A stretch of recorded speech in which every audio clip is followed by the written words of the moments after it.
Hello, kids. Today we will learn about parts of a plant. Are you ready?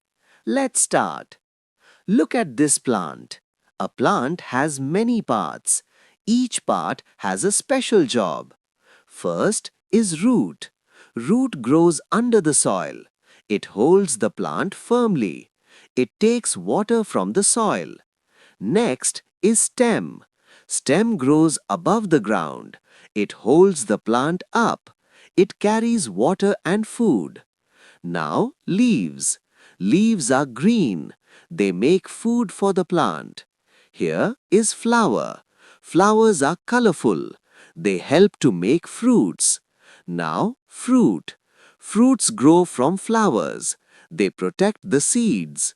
Inside fruit are seeds. Seeds grow into new plants. Let's revise. Root takes water. Stem supports plant. Leaves make food. Flower makes fruit. Fruit has seeds. Seeds make new plants. Now tell me, which is your favorite part of the plant? Comment में जरूर बताना. अगर video पसंद आए तो like और subscribe करना मत भूलना. Great job, kids. Bye bye.